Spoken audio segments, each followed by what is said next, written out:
And I do have a question on the slide about how your week's been, but we're going to start because you're eating your lunch and I completely understand. So, welcome to session 7. I can't believe we're at session 7. We've got today and tomorrow. That's it.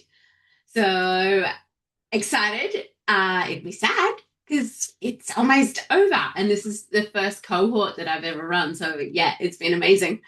Okay, so we'll circle back to the comment about what stood out from our last session. And we'll get straight into the slides. So far we've done 6 core needs. We've looked at beliefs, we've looked at identity, patterns, secondary gain, forgiveness frameworks. And then this session, we're touching on the neuroscience and then finishing on a lighter topic, which is my goal setting formula that I use with clients and how to supercharge their goals. And it's probably very different from what you've typically been taught or seen before, because I believe there's a lot more depth and nuance to setting goals as opposed to just telling people to go SMART goals, which is, I think, SMART is specific, measurable, attainable results and time. I think that's what the SMART goals will learn my framework for goals, and it just allows you to go that little bit deeper with your clients. So we have done session 1, 2, 3, 4 all the way to 7, and then tomorrow it is exam time.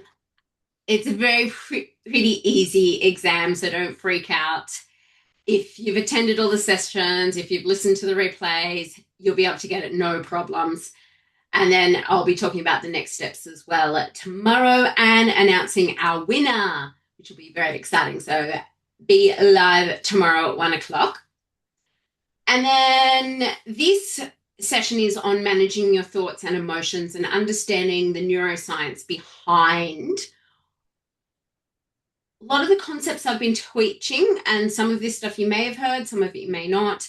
It also helps you establish habits with clients and explaining why they need to stack those habits. So we'll go through that, but I'm going to circle back to I'll talk to Kathy first and then Valentina about what came up after the last session or the last sessions and go from there. Kathy, what came up from last session? I like your top, by the way. That is Thank cool. you. Very colourful. I'm so busy, you're going to have to give me a prompt to help me with that.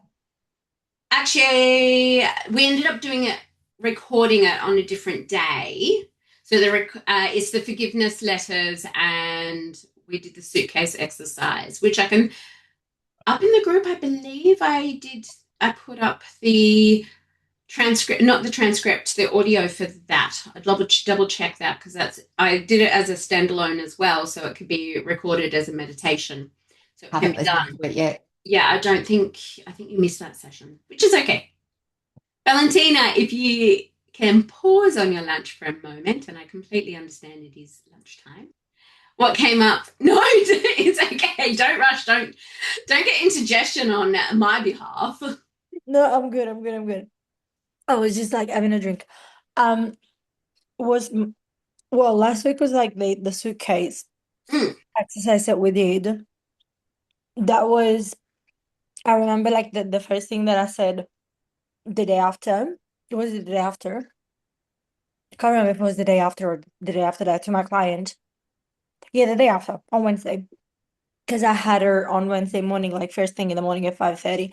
And I was talking about the exercise with her. And I was telling her what came up for me, like how the scene that I had in mind and everything. And I wanted to kind of like use it with her as well.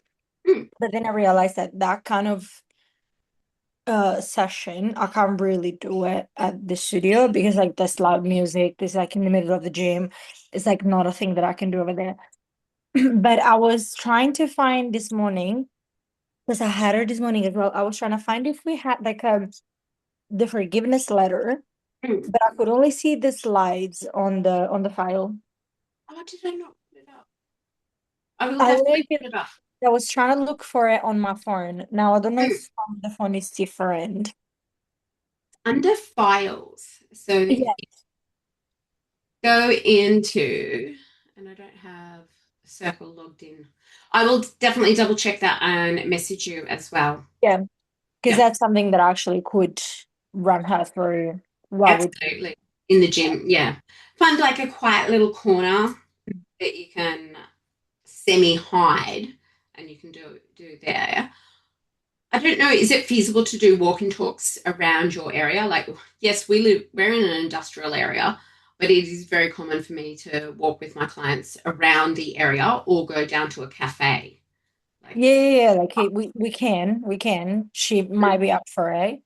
But anyway, I think I'm gonna next week. I think I'm gonna spend like half a day with her anyway, so we might have time to actually do that. oh, half a day, you could get through Yeah. a lot of the curriculum that I've taught you. We, yeah, we're gonna go most likely to Wollongong. She's from there. Most likely we're gonna go to Wollongong for like half a day or something. So yeah. You can make it almost a retreat. Oh, what, sorry? A retreat. Well, let's see. Let's see what's gonna come up. It'd be awesome. Awesome. Kathleen, were you able to listen to the last session, which was session 7 on forgiveness? Yes. Did you do the suitcase exercise? Were you able to do it like a meditation? No, that's okay. That's okay. Sorry. What came up for you in the forgiveness session? Any key takeaways?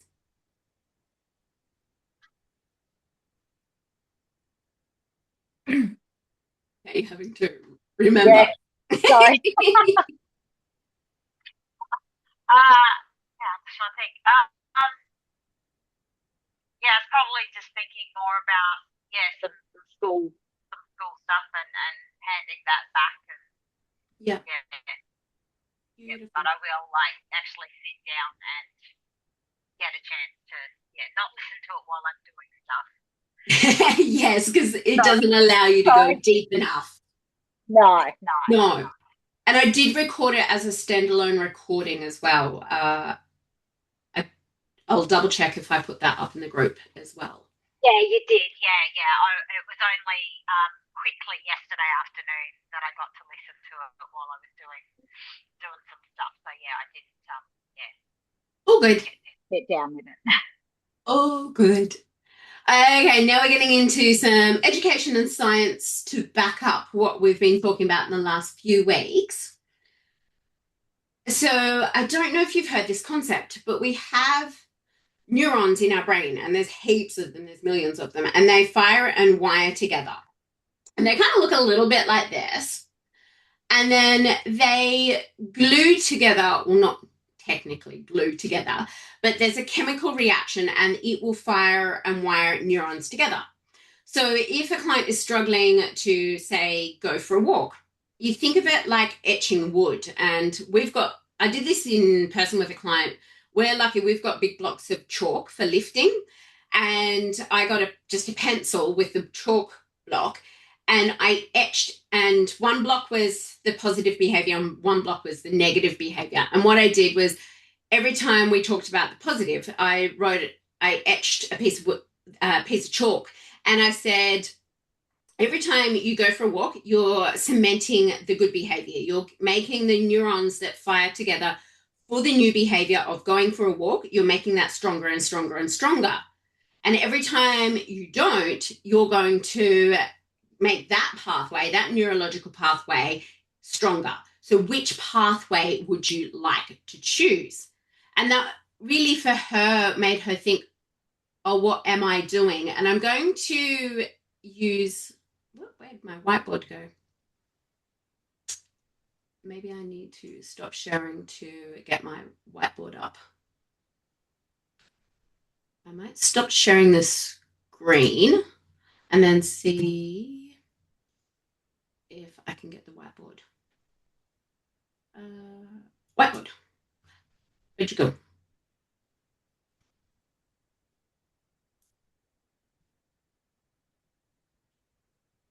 New whiteboard. Okay, can everybody see the whiteboard? Can we see the whiteboard? Cool. Okay, so let's see how talented I am with a mouse. Not very talented. Okay, this is a neuron, a very sketchy neuron. And this is, the blue is going to be the positive behavior towards health and fitness. And then red's going to be the negative.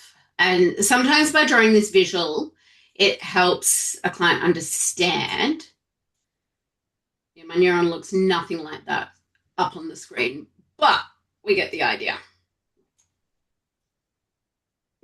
I will never be an artist, or not on a computer anyway. Okay, so what are some positive or negative so take yourselves all off mute, and you're going to give me some positive things that you can do towards their goals or your goals. Just positive or negative, throw them at me. Get to the gym 10 minutes early to warm up. Beautiful. So we've made a neurological pathway there. Then something else. Rapid fire. Off we go. Have your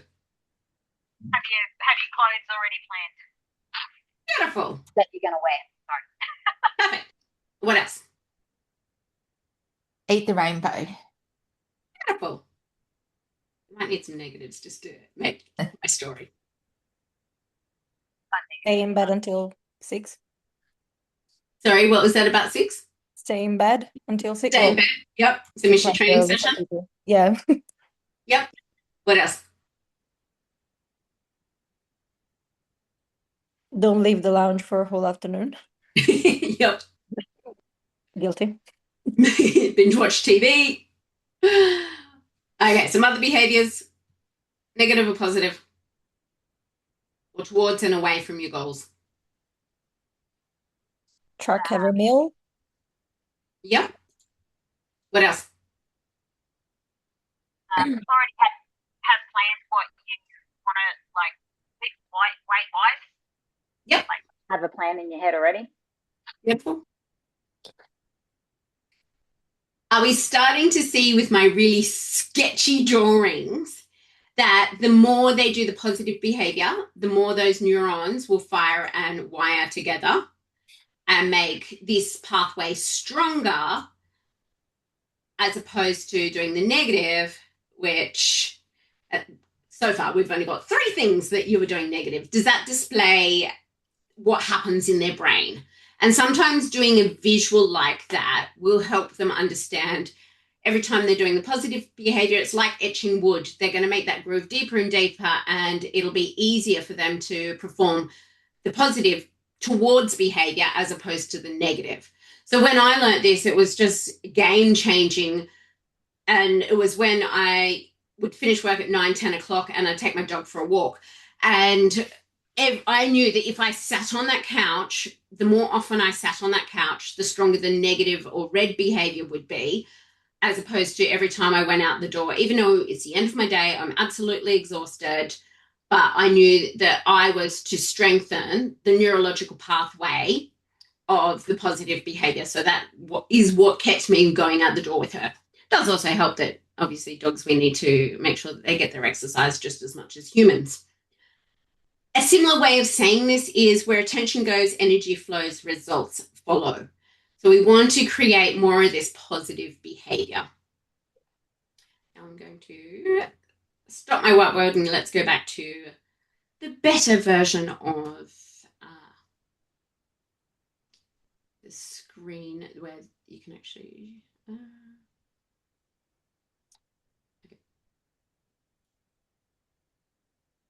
Go. Stop showing you, and then we'll go to the normal.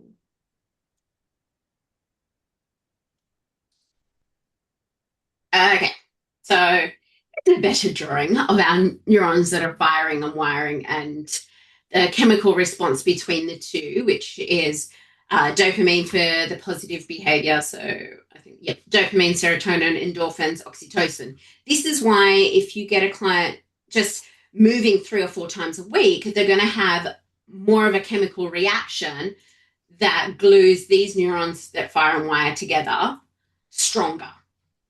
And that's why we want them practicing more and more of the positive behaviors. And then things like cortisol, adrenaline, all the negative also can glue the negative behaviors together. So that's a bit of understanding of neuroscience, and then we're going to look at it more from an NLP perspective. And we get 10,000 pieces of information at any one given time. And it's kinesthetic, it's auditory, it's visual, olfactory, and gustatory. So olfactory, smell, and gustatory. By the way, out of all of those, smell is the strongest. So if you have smell associated with certain memories, that's going to be much stronger than any of the other modalities. There's a beautiful book called 10 Things I Wish I Knew About Raising Children, or something along, it's 10 Things I Wish I Knew and something children. And there was a young boy that was reacting extremely badly to his teacher, and they couldn't understand why. And brilliantly, this psychologist went further into it and figured out that the teacher was wearing allspice, and that olfactory sensation triggered the memory of this little boy. He was 6 or 7. This little boy's father leaving at 2 that was violent. And it's like, wow, that it goes to show how strong our sense of smell is. So we can use that for positive or negative. We can think of positive, and that's why when I'm trying to focus on work, I will do something like grapefruit or one of those diffuser, those citrusy kind of smells in my diffuser, because then that's anchored in. My neurons that fire and wire together associate that nice citrus smell with I'm about to do work. If I'm about to go train, then it's black coffee, that smell of black coffee. My brain goes, yep, we're about to train. So you can use different anchors to help those clients develop those skills around those new positive behaviors. So we've got 10,000 pieces of information coming into our brains at any given time. And then we delete, distort, and generalize that information. And this is when we're talking about those 0 to 7 ages. That's why one client will have a different perspective on, let's take, I've got a prime example. A client thought that being short was an issue, and that's the reason why she doesn't get promoted at work, where for me, I see being short as, let me prove you wrong. So she's deleted, distorted, and generalized being short as a negative, where I've used it as a positive, and let me prove what I'm capable of. So that's an example of delete, distort, and generalize. It's similar to, I used the example, I think last week, where both of us could go see, I don't know, Djokovic and,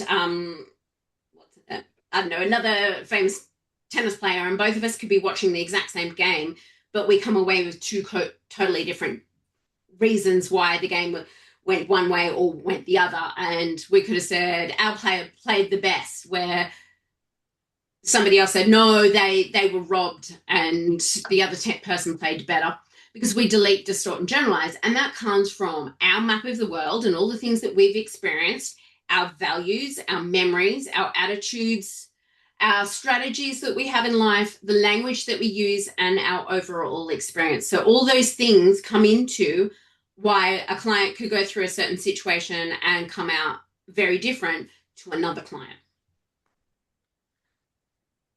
So we have this belief about ourselves, and we learned this, and that triggers an emotion, and that triggers an action, and then that triggers a behavior, and that triggers a thought, and then this continues round and round and round, because we delete, distort, and generalize the information that comes in our brain, and then what we focus on expands through the neurons that fire and wire together. And then we've got this input, we've got this internal process, and that equals our output and our life experience and our results. So if you change your frame, and this is where we get into reframing situations, you get to manage your state through those 5 senses, and you get to change your life. So who wants to have a go at being able to reframe something that's going on for a client for them? You'd be helping the client reframe. Or you could try on the spot and have something that you feel like you would like to reframe. An example for me, I struggle with technology. So I reframe that to, I'm a student of technology. Does anybody have something of their own or clients that they could workshop? Kathy? I have one where I was really struggling to change the way that I ordered my lunch because I would go up to the cafe and it would have all the foods I used to buy, and I wanted to buy something different. But I stood in that queue and I'd think, I'll buy salad today, I'll buy salad today, and I would buy the casserole or the pasta dish or whatever. Mm-hmm. And Kim helped me reframe it. And I think I hadn't really thought about the belief part of it. I had the thought, I'm going to buy the salad. But in my head, I didn't see myself as that person who chose to buy salad. Yep. And so Kim helped me do my identity framing that I wanted to have the identity of a healthy person. I wasn't quite getting there, but she got me to watch the people in the queue that I thought were healthy and watch what they were ordering. And I realized that they didn't just buy the really boring green salad. They actually bought the salad and would get extra something added to it, or, they'd be looking for protein and other foods as well. And so I started to reframe that I was going to stand in that queue as a healthy person and buy a healthy meal. And it worked. It actually worked. I actually do it now. Which is awesome. And this displays it's that thought, I'm going to be a healthy person. Yeah. The belief, I am a healthy person, the positive emotions that go with that, Mm-hmm. the neurons are firing and wiring together. And then you took the action, which was to have the healthy salad with some extra protein, and that became your behavior. And then the loop continued and around and around and around. I don't have to turn that on anymore. I actually can now stand in a queue and think, what do I want to eat today? Yeah. And I don't default to the unhealthy food. I really think it through. What do I feel like eating? It's It more is, inclined to actually hit the healthy food than not healthy. Mm. it's pretty similar to what I explained to my online clients. So I have a program that is like 8 weeks, that is just like an introductory program Mhm. to then possibly do one-on-one or whatever. The first session that we actually did together, I was explaining to them, you have to see yourself not as someone who's trying to lose weight for 8 weeks, but someone who actually takes care of herself. Yeah. Because if you don't change that at the end of the 8 weeks, you're going to still be thinking, oh, well, okay, the diet is finished. I'm going to go back to my old behavior. Mm. And I explained that literally like on the first session. Yeah, It's pretty beautiful. like, Yeah. So thought is I'm somebody that takes care of myself. I believe that I value myself.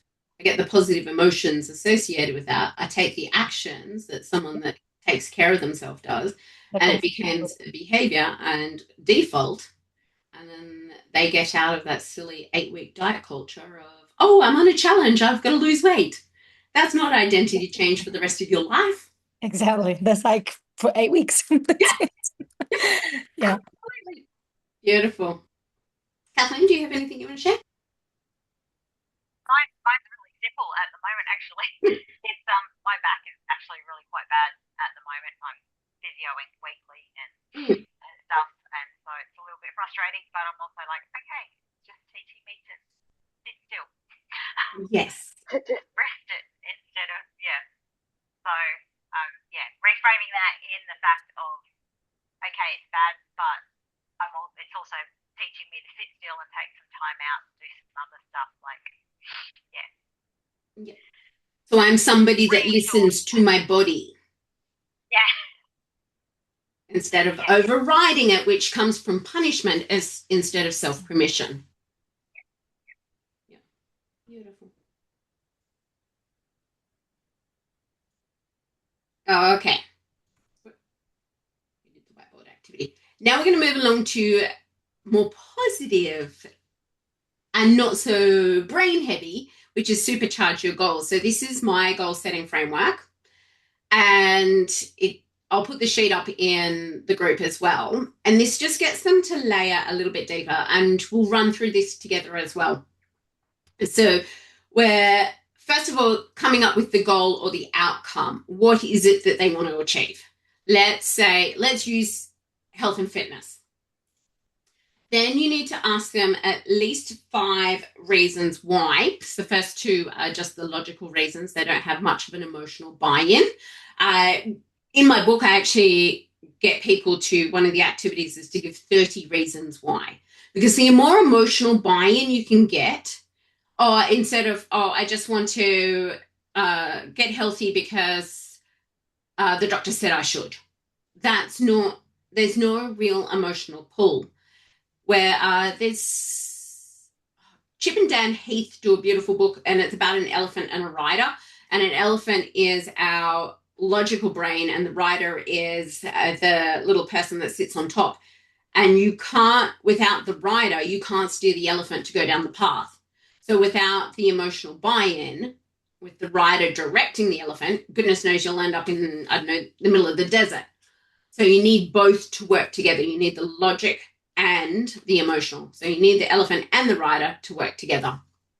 So to do that, we need to find a big enough reason why. Something like, I want to still be around for my kids. It has a little bit more of an emotional pull than the doctor told me I had to get healthy.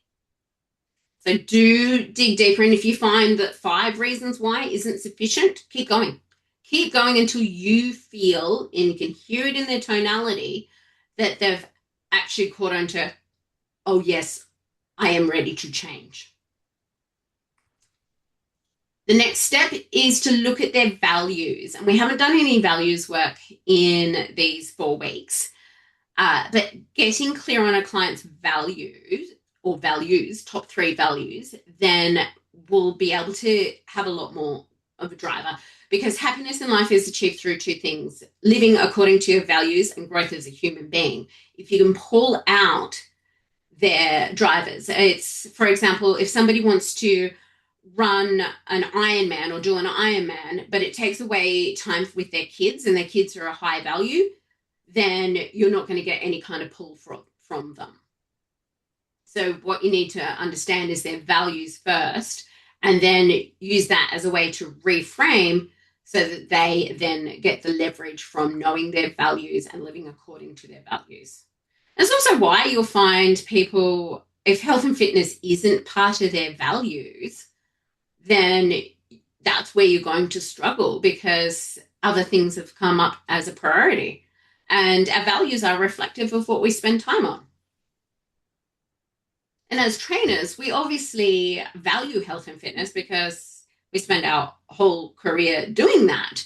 So for me, when things have come up for work, I always block in my training first, because it is, health and fitness is a higher value. It used to be my number 1 value. It's not that anymore because I have kids.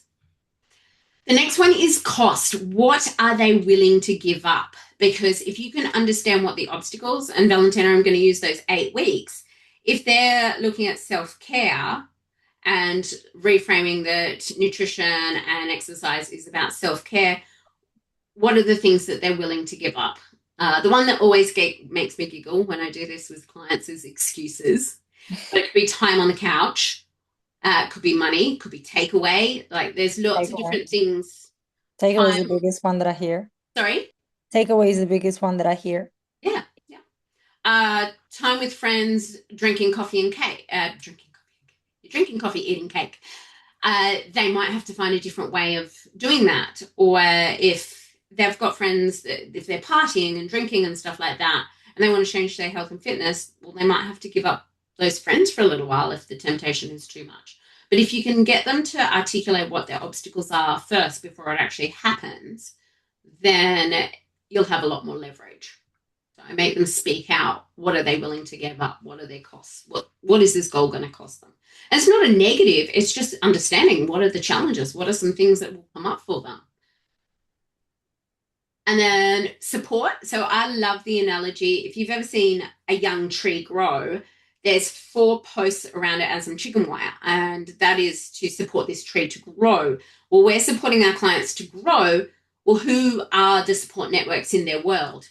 and I like them to nominate 4. One of them is going to be yourself, very likely.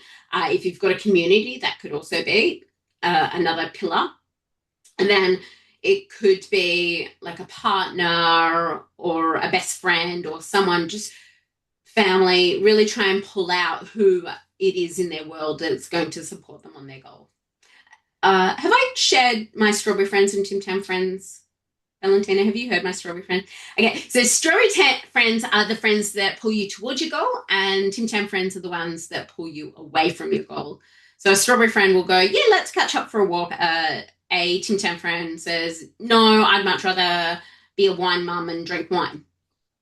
So yeah, having a look at who's in their world. And sometimes, unfortunately, Tim Tam friends can be their family. It can be their partner. And if you can understand who's in their world, you can help them a little bit more. And then what needs to change in their physical environment? Kathleen said, put your clothes out the night before. Do they have clothes that they enjoy wearing to the gym? Do they need to get a bigger drink bottle? Do they need to get some meal prep containers? Like, what are some physical, tangible things that they need to change in their physical environment to succeed at this goal? Reward, and this is, I'll drop my favorite saying, you're not a puppy dog, do not reward yourself with food. I like to get physical rewards because what that does to the reticular activating system in our brain, and it goes back to where attention goes, energy flows. If you have something physical in their world that they can see that, yeah, I achieved this and I rewarded myself with this, then for them, it will just remind them of all the positive things they're doing towards their goals. Kathy had a beautiful owl necklace as one of her goals, and that was her reward for one of her goals. And necklaces are great because they're something that's on your body at all times. I get my nails done all the time, but some clients have said that they'll get their nails done when they achieve a certain goal. And I love that because your hands are something that you see all the time. So we want it physical. I try and err them away from, I'll feel confident, I'll be happy, things that aren't in the physical world. And then bookends. So bookends are the 5 things we do at the start of the day and the 5 things that we do at the end of the day. And they are reflective of values. So if you followed your client around for the first half hour to an hour in the morning, you'll get very clear on what their values are.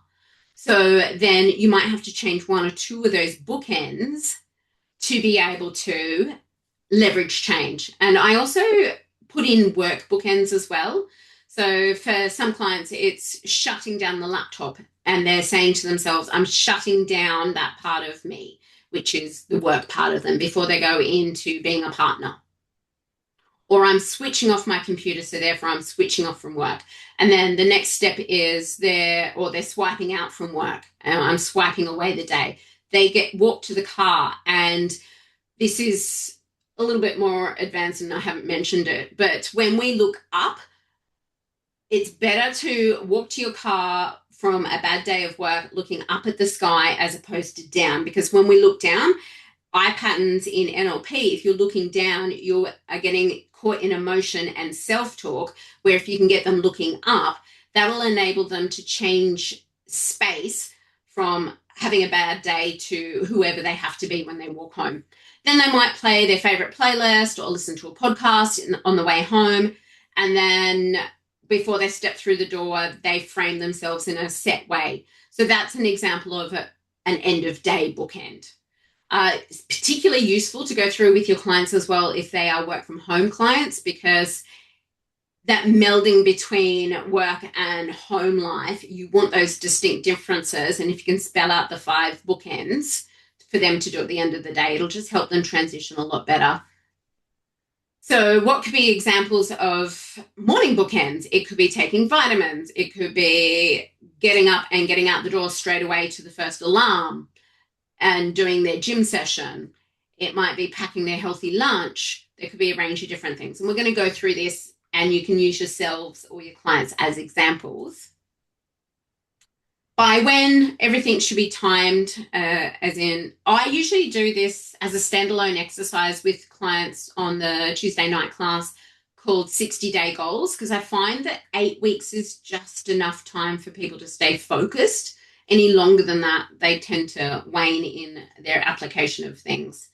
And rituals, so the difference between a bookend and a ritual, bookends are something that happen every day. Rituals are something that happen every week or every month or every fortnight. So a ritual might be going grocery shopping, meal planning, prepping their food. What are some weekly or fortnightly or monthly things they need to do to be able to get closer to their goals?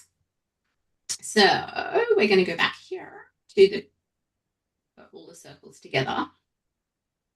I'm going to give you a couple of moments. Jot down either yourself or a client of a goal that you wish to achieve or they wish to achieve. And we're going to run through this in a scenario format. Would you grab your pen and paper?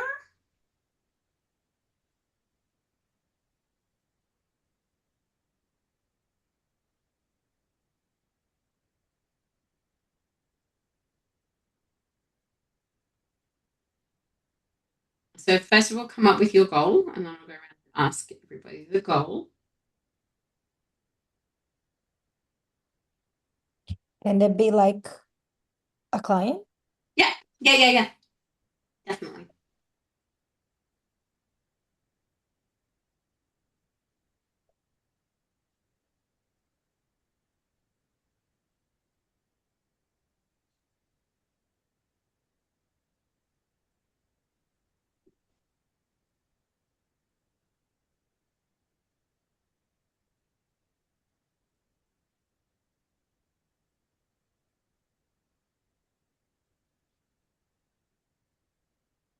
Valentina, what have you got as a goal?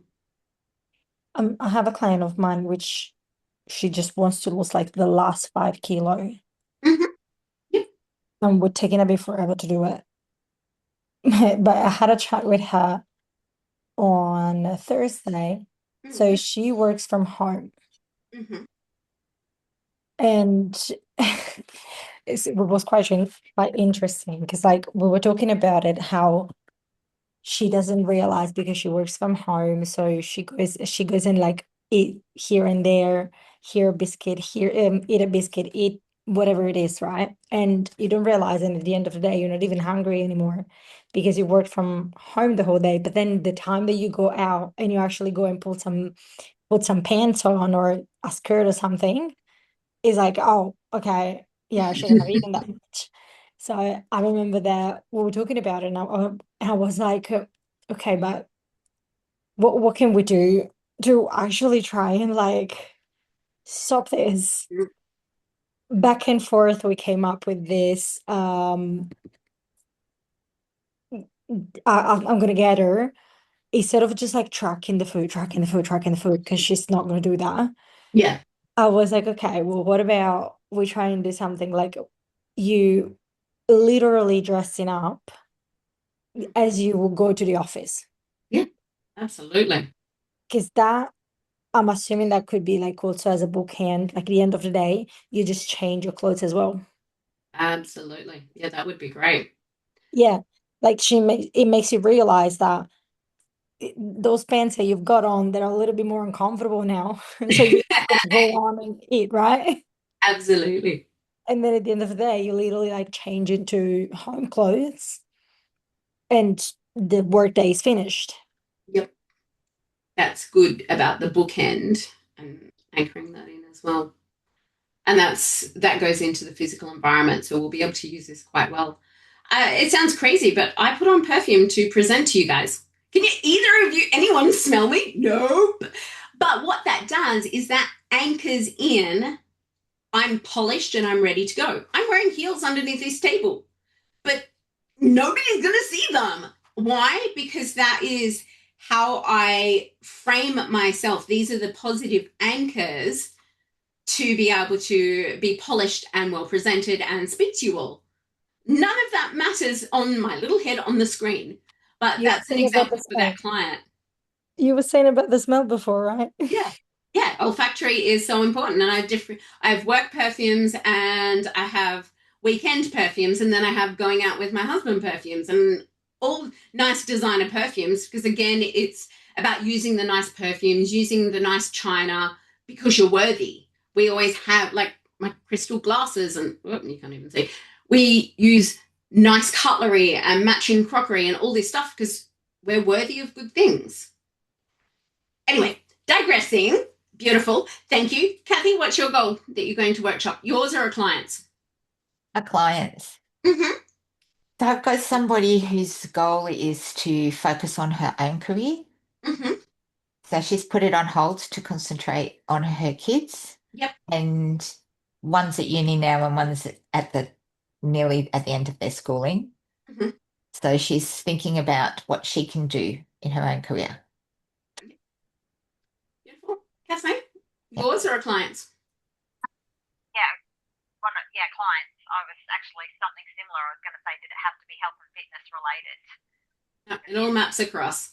One of my ladies, she also wants to look at getting a new job that pays a lot more money. So brilliant. And hopefully that's one thing I've taught you is how you do one thing is how you do many. If you can map this across a client's whole entire life, then you'll get more leverage anyway. So it doesn't have to be health and fitness. Okay, what's the why? So try and step into their shoes, pretend that you are them, write 5 whys and try and find a real emotional one that will pull them. We won't share all 5, but we'll get the most emotive one out of the 5.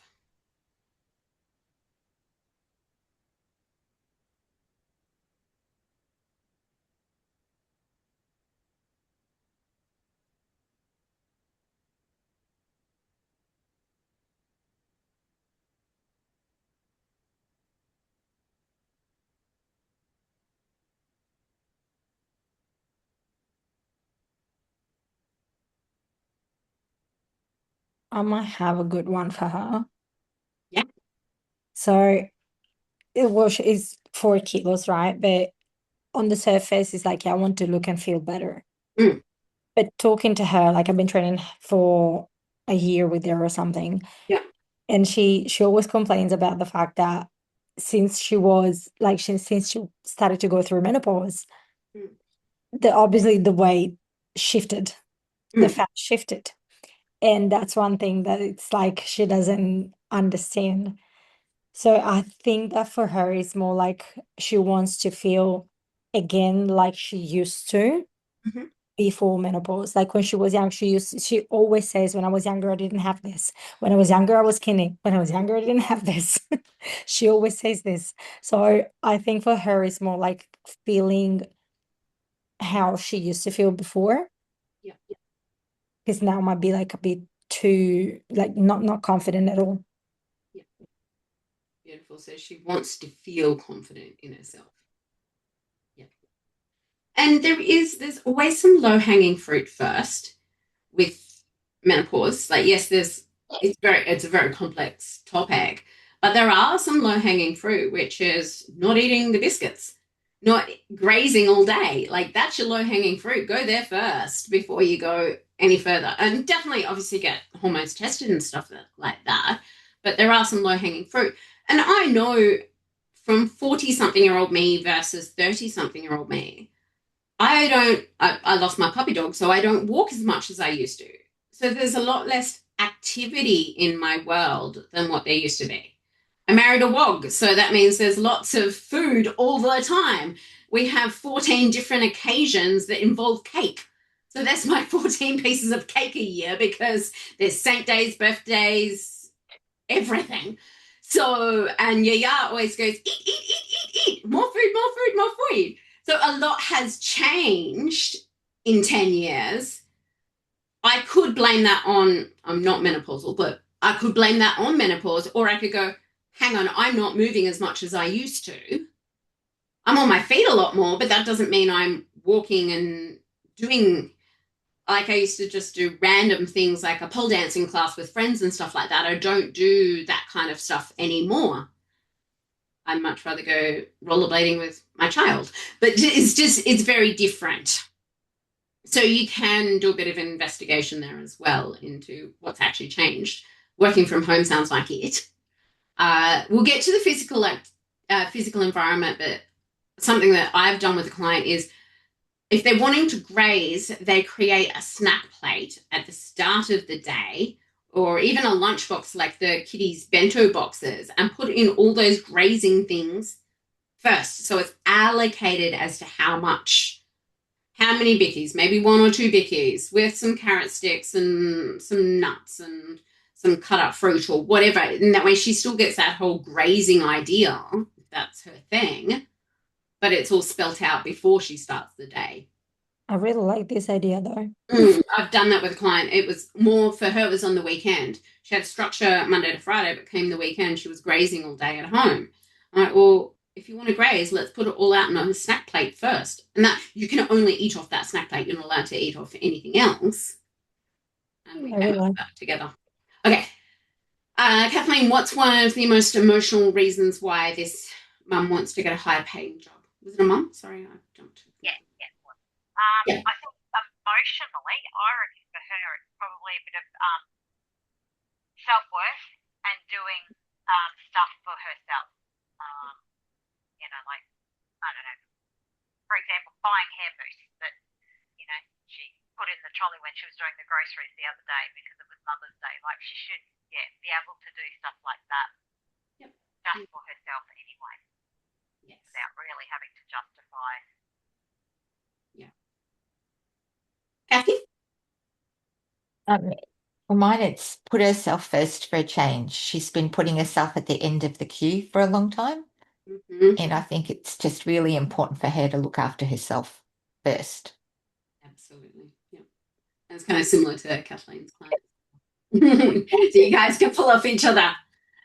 Okay, what value does this align with? What if you think about their values? A good one for mums is they give to themselves first, they turn up better as a mum. They're a lot more present and able to spend time, even though the kids are grown. It could be quality time versus scattered, stressed out mum. So you can link into values if families have value.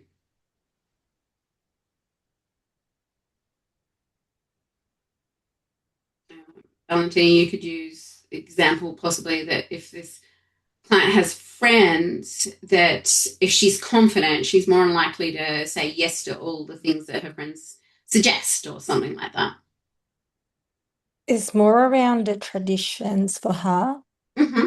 Like she's got a lot of tradition. She's Eastern European or something. Mm-hmm. But they have a lot of traditions and which they respect.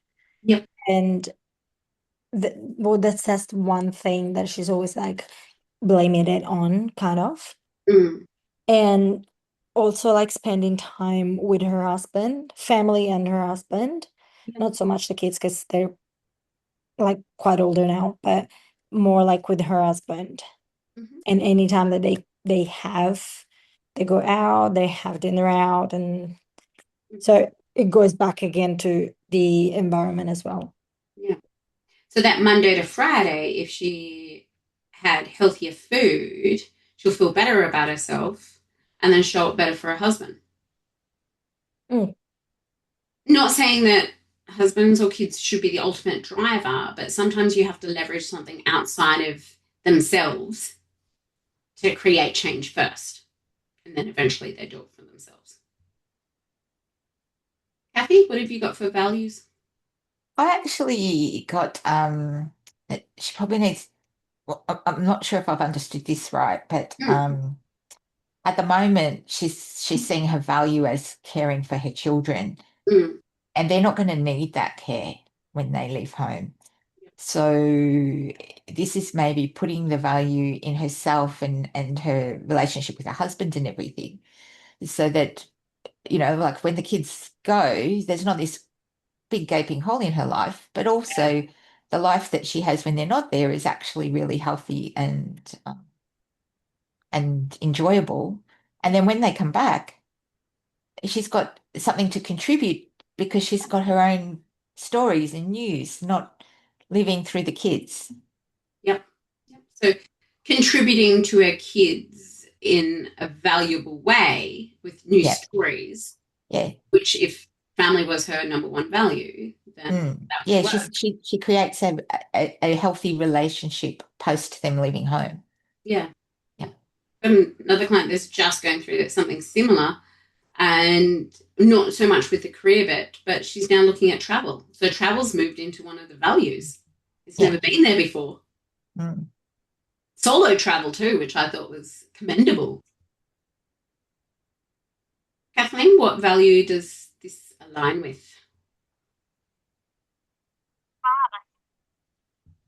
Self-worth, confidence, Yep. self-esteem. Yeah, I don't know how to put that if you're looking at values as an emotion or a feeling. But I guess confidence is an emotion, is a feeling. Yeah. She needs confidence. If she had confidence, what does that enable her to do? Probably to stand her ground, for one thing, to stand up for herself, put herself out there. Yeah. And if she was putting herself out there, what would that get her? Well, yeah, get her probably the job or a job that she's looking at moving into. Valentina, did you have anything more to add to values? No. Okay, what do they need to give up? And obviously, a lot of this stuff, yes, we're using our clients, but we don't tell them. We've got to ask the questions. But we're just using it so you can get an understanding. Well, I would say every single night going out to the neighbors and drink wine with her husband. Yeah. That's one of the things. Yeah. And it's going to cost her, if she's going to start drinking sparkling water, it's going to cost her conversations, difficult, weird conversations. No, I'm not drinking wine every single night. I'm going to drink my sparkling water, or like we use kombucha and sodalea a lot. I don't drink, but that's a variation of something sparkling in a glass. So it's going to cost her some weird conversations that she's not one of the tribe drinking wine every single night. Yeah. Kathy, what's it going to cost your client? I think mine is going to have to give up. She's gone into that caregiving role in her job as well. So she's looking after her kids. She looks after the team and she gets a lot of credit for doing it. And she's going to have to step out of being the person who always says yes to the person who says, only if it suits me. We actually go deeper in the next course level for the advanced practitioner about archetypes and the martyrdom syndrome that comes through. And it's the secondary gain. If we look at secondary gain, what does she get out of putting other people first? Well, she gets to take the moral high ground. Look how good I am. I put everybody first. It's going to cost her her identity, her archetype, to change that behavior. Kathleen? Yeah, very similar. She's going to have to give up. It's her boss, actually, that she kind of, feels a lot of, like, I owe him because he employed me, however many years ago, and he buys me morning tea when I see him, so she's kind of taken on this, he's my friend, I can't do anything bad, like, look for another job, like, so she's got to give up that caring for him and care for herself role, because he was sick a little while ago, and so she took on extra, and And that perceived loyalty. Yeah. Well, yeah. Thank you. Support. Who is it that's supporting them? Obviously, you can put yourself. You may not know the 4 people in their world. We're not going to go around and ask for each of those people and names and stuff like that, but just see if you can think of who is in their support world. Like, how much do you know about their world and who is supporting them through that? So that one's just a jot down. We won't talk about that one because otherwise we're just getting random names. And obviously you do have that dialogue with the client because you want to hear the random names. You want to know who supports them. And then physical environment. What needs to change in their physical environment? might be a scheduling issue. They need to sit down and schedule time for their interviews or applying for jobs or looking for jobs, writing their desired list of what kind of jobs do they want, what's their dream job look like. They might have to pack a lunch even though they're working from home. Did that a lot in COVID times, getting clients to pack their lunch boxes at the start of the day. Because, yeah, working from home changed a lot of things for a lot of people. Kathy, what has to change in your client's physical world? I think if they start just putting in some of the things that that person who looks after their career has, and it may simply be some books that tell them, to speak up more in meetings. Mm-hmm. And they can actually take on some of the roles because we've actually I've been encouraging them to start chairing meetings instead of just taking the minutes, Yep. Stop doing the helper role, do the leader role in Yeah. small situations. Yes, beautiful. It's how do you eat an elephant one spoonful at a time? What are some tiny spoonfuls of elephant that she can do now? Well, yeah, stop taking the minutes, delegate that to someone else, and maybe the following week lead in some capacity. Yeah, brilliant examples. Kathleen? Yeah, I'm not really sure, but I did just write down what you said about writing out a desired job list because we've verbally talked about it, but yeah, I think that would be a really good one for her to just sit there and just write out some stuff and come up with a bit more of a plan. What is it that she actually wants to do? Yeah, because as a mum, well, some mums, you get to that point where you just don't know anymore what you want. Yeah. Nice. Yep. Add to that, yeah. Yeah. I was just thinking for your client, post-it notes on her computer screen that tell her, I used to do this every time Kim would give me something. It would be, I'd write it on a post-it note and stick it on my computer. I have a healthy identity, things like that. Okay. Sorry, just writing it down as you say that. It's really easy to do for people who are afraid of that first step. Yep. They can see it every day. Kim, did you say something about passwords? You make your password? Pretty sure I have mentioned it here, is change your password to your goals. Mine are travel, their lifting goals, mine are always related to goals. I know that for some people they use password managers and things that have all these alphabet and symbols and stuff. But do it on something that doesn't matter if somebody breaks in or something like that. I'm not the IT person here at all. And again, what Kathy's talking about is those post-it notes. It's reticular activating system in your brain that goes where attention goes, energy flows, results follow. It's like when you go out and buy, Billy recently bought a Ford Ranger and suddenly I saw Ford Rangers everywhere. Were there more Ford Rangers on the road? No, they were just in my vision because he was buying one.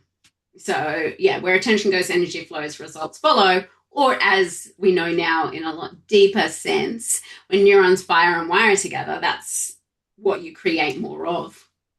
And those post-it notes are a prime example of that. That's why dream boards and vision boards and those things work as well. It's why I hung my bikini on my kitchen. I was lucky enough, I lived by myself at this stage. I hung my bikini in my kitchen because that reminded me of both going to Worlds for powerlifting, but also I was going to Greece afterwards and I wanted to look hot in my bikini. So they're just random things like that. Another client, she wanted to get really good at powerlifting, so she must have put paper towel down or something, but she put her squat heels on the kitchen bench because she was working from home. And again, that kitchen bench, going past that kitchen bench going, that's what I'm working towards. No, I don't need that biscuit or whatever it was that I can't remember what she was pulling out of the pantry. Most of the time they're bored or procrastinating anyway. They're not actually hungry. Yes, Kathy? Yeah, I have to go. Sorry. Okay, that's right. Yeah, I do. I'm enjoying this. Bye. Bye. You can catch the last bit on the replay anyway. I will. Yeah. Beautiful. Physical environment. Valentine, what did we get from you? I've forgotten. It was Congrats. like for her was like the change of clothes, first of all. Yes, yes. Circle back to that earlier. Yeah, I think that's a brilliant one. Rewards, that's a bit personal, but it can be clothing, it could be an activity, but I'm going to suggest something physical. Like, Valentina, is there something that she talks about? Well, this is her traditions, but that's more around food, so I wouldn't go there for the rewards. No. But she never really travels, so that could be one. Yeah, and it could Could be one. be even if it's a momentum or something from a place that she wants to go. So if you set 60-day goals and the reward is a key ring for wherever she wants to go or something like that to help get her, Yeah. it might not be at the end of the 60 days that she gets to go travel. Or Yeah, if but it's at going least she back can, yeah. to her home country, rewarding herself with something from her home country that isn't food because she's not a puppy dog. Every single world I've come back with a pair of red bottom Louboutins because that's my thing. That's my reward to myself. Kathleen, what could be a reward for your client? Can you think of anything off the top of your head? Something self-care related by the sounds of it. I think so, yeah. That was sort of, my mind was still on the hair mousse. Yeah. So yeah, it would be, something for herself. Yeah. Bath bomb and a candle. Necessity. Sorry. A bath bomb and a candle. Yeah, something like that would be beautiful. Okay, we're going to skip the when, but we're going to do bookends and rituals. So bookends, remember, either start of the day, end of the workday, or evening before bed. What could they do? Could be meditation, could be anything. And then ritual is something they need to do fortnightly or weekly or monthly. So we'll do both of those together, ritual and bookend.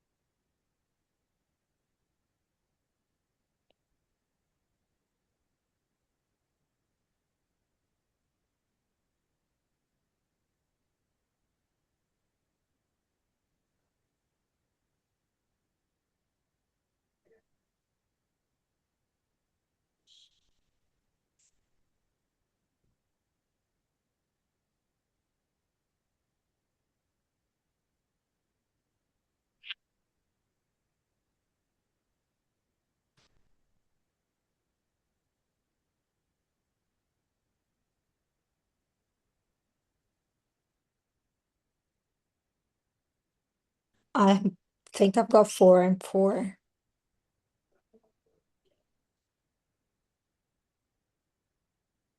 You're on mute. Right. Okay. I just got a sudden tickle in my throat and I needed to cough, so I put myself on mute. Oh, I was like, you're on mute. I don't know if you realized. no, I put it on purpose. I didn't think you guys Um, wanted to hear me cough. Now my eyes are all watery. Valentina, what have you got for bookend and ritual? I just did a bookend. So as a bookend, I did, well, obviously in the morning, have breakfast and then get ready with clothes on and Yep. put some makeup on and pack your lunch. Yes. Like if she nailed those, she'd be completely different. Yeah. And obviously at the end of the day would be take the clothes off, shower, physically shut the laptop, like, and start preparing dinner for the family because that's like family time and it's a completely different setting. And according to her values. Yeah. Yeah. I didn't do the rituals, so Okay, you can think of it while Kathleen talks. You don't have to do all the bookends, but what are some of the bookends that she could do? The only thing I can sort of come up with is writing her list of why she wants this new job, like what she's doing it for, and reading it to herself every morning and every night. Like I am chasing this new dream because, I want more money for my family, for my self-worth, whatever her actual reason herself each morning and each night so that it gives her that push to keep pushing forward. Absolutely. It gets hard. And again, that's therefore in the front of her brain, in her reticular activating system. It's there, the forefront of her mind every morning, every night. This is what's driving my behavior. Yeah. Instead of just going, I want a new job, I need more money, like to actually be focused on the reasons why and reminding herself. Yeah. And so ritual, the only thing I could sort of come up with for her, like, would be, say, something like each week checking the job vacancies on, or, every 2 days or something,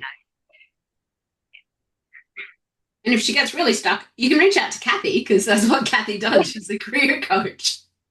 So she'd be perfect for her. Yeah. Valentina, what did you come up for rituals? I definitely can think of like the grocery shopping weekly. That's and meal prep, grocery shopping and meal prep weekly. But I did include the runs as well, like going for a run once a week, because it was actually that we started to integrate and she likes.